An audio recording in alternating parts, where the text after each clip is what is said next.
दोस्तों नमस्कार, आप देख रहे हैं टहल न्यूज। मैं अष्टानंद पांडे। आपको ये महाराष्ट्र मुंबई के अंदर एक रिक्शा चालकों में ऐसी एक दहशत का माहौल है।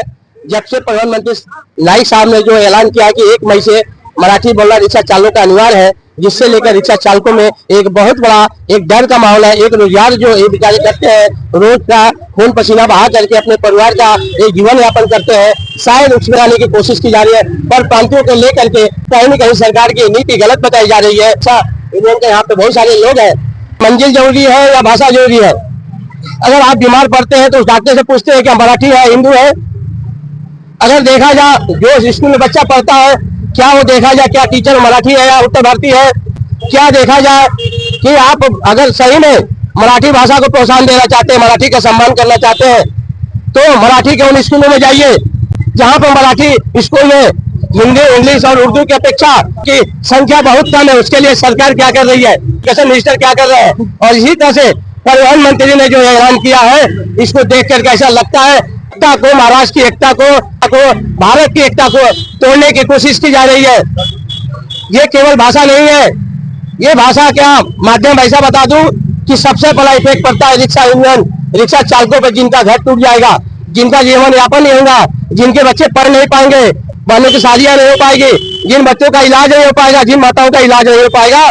इस बात को लेकर के यहाँ पे जन कल्याण मौजूद हो और यहाँ पे यूनियन के अध्यक्ष बात करना चाहूंगा कि जो मुद्दा परिवहन मंत्री ने जो लगाया 1 मई से जो लागू करने जा रहे हैं, एक सवाल और उठता है कि जो 25 से 30 साल 35 साल पहले जो बैच बनाए गए थे, क्या उस पर भी लागू है या नए बैच पर लागू है? इसको चीज को क्लियर नहीं किया गया है। क्या कहना चाहेंगे इस बारे में? ऐसा है, जो मंत्री साहब बोले हैं, यहाँ पे जो मंत्री साहब बोले हुए हैं, तो मंत्री साहब ये शिवसेना सरकार ही थी जो परमिट चालू हुआ।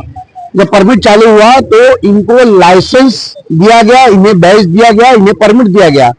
तो मराठी इनको बोलने, थोड़ा बहुत बोलने आता था, तभी तो दिया गया था ना, ऐसे तो आंख मूंद के दिया नहीं।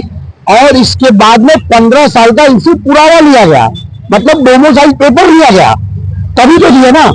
अगर इन्हें लगता है कि रिक्शा ड्राइवर को मराठी बोलने नहीं आता है, तो देखो कैसा पैसेंजर जो है, पैसेंजर गाड़ी में बैठता है तो कभी मराठी में नहीं बोलता, वो ये बोलता है कि मुझे बांद्रा छोड़ दो, मुझे बोरीवली छोड़ दो, मुझे कांदिवली छोड़ दो।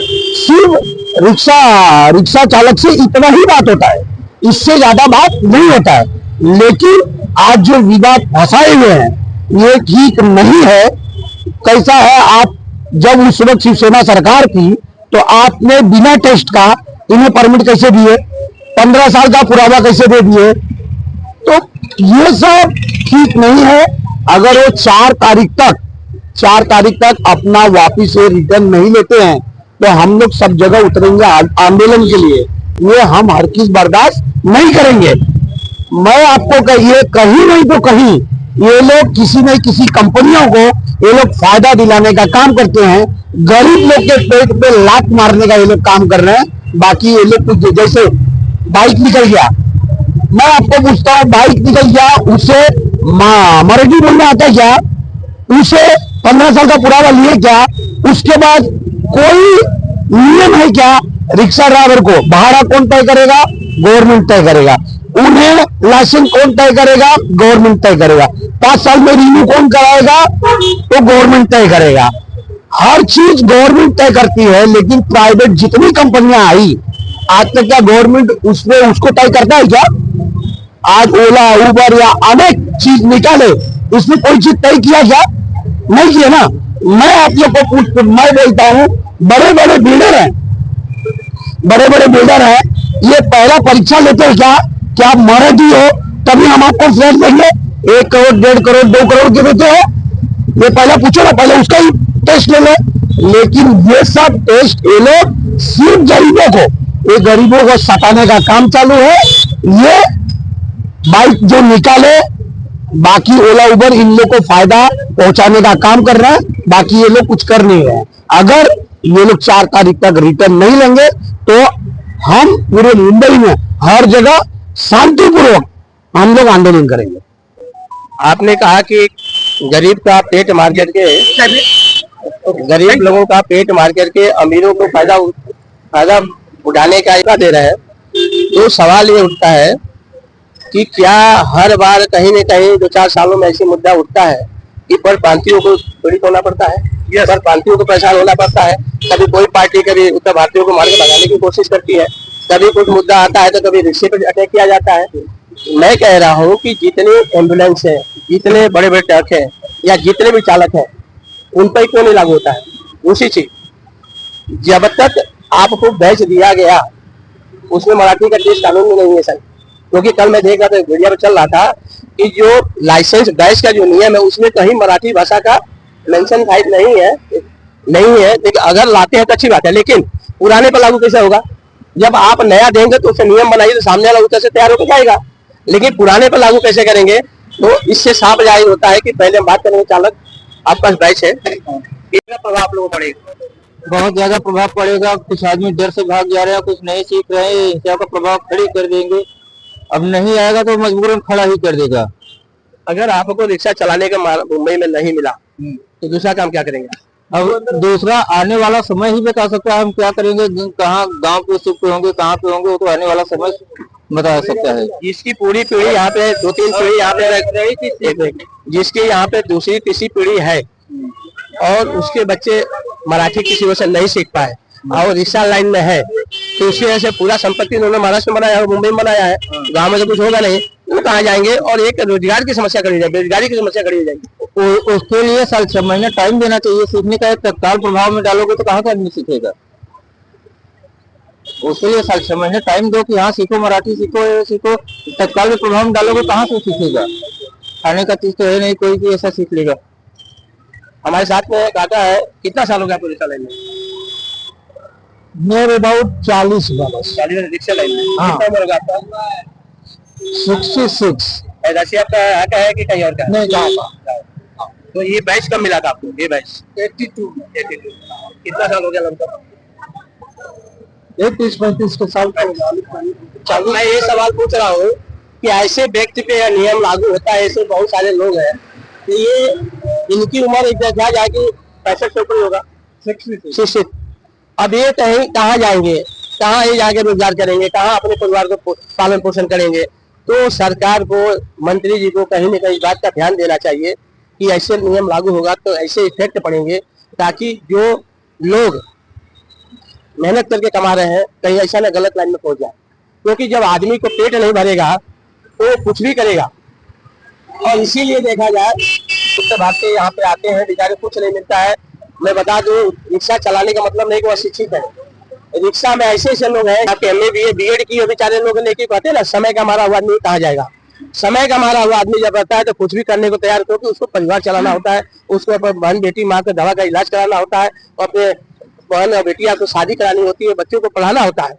इसको लेकर के बेचारा वो रिक्शा खींचता है। इसका ये मतलब नहीं है कि कहीं परप्रांतीय किसी मामले में कम है, लेकिन उस समय आ गया है कि आप लोग इसको किस तरह से एक्सेप्ट करेंगे तो आपका क्या नुकसान होता है, अगर नहीं करते हैं तो क्या फायदा होगा?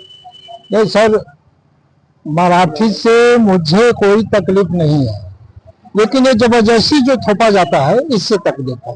क्योंकि पैसेंजर देखिए कोई भी बैठता है हिंदी में बात करता है, मराठी में नहीं। और मराठी हम लोग समझते भी हैं, ऐसी बात नहीं है कि नहीं समझते हैं, लेकिन ये जबरदस्ती थोपना, परमिट कैंसल, लाइसेंस कैंसल, इससे तकलीफ है।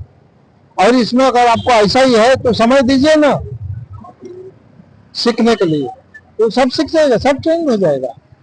महाराष्ट्र के मुख्यमंत्री देवेंद्र फडणवीस जी ने कहा है कि भाषा को लेकर के अगर जबरदस्ती थोपा जाएगा तो वैसे व्यक्ति पर कार्रवाई होगी, लेकिन उन्हीं का मंत्रिमंडल का आदमी, परिवहन मंत्री, इस तरह की बात करता है। क्या सीएम साहब इस तरह के मंत्री को इस तरह के कार्रवाई करने के लिए या फरमान जारी करने के लिए उनको इस तरह का कोई कार्रवाई करेंगे, ताकि जो गरीब बेचारे हैं, जो रिक्शा वाले हैं, उन पर इस तरह से पहाड़ न टूटे, एक आर्थिक संकट न आए, जिससे कि अपने परिवार का वो जीवन यापन करें और मुंबई से अपने शांतिपूर्वक जिस तरह से वो रिक्शा चलाते थे वो रिक्शा चला रहे हैं। और साथ में ये भी कहना चाहूंगा, यूनियन के जो लीडर है हमारे साथ अनिल जी, आइए बात करते हैं कि जो हमने कहा, जैसे काका बगल में बैठे हैं, इनकी उम्र ज्यादा हो गई है, इनकी बहुत ज्यादा लाखों लोग होंगे, इनके जैसे लाखों परिवार होगा।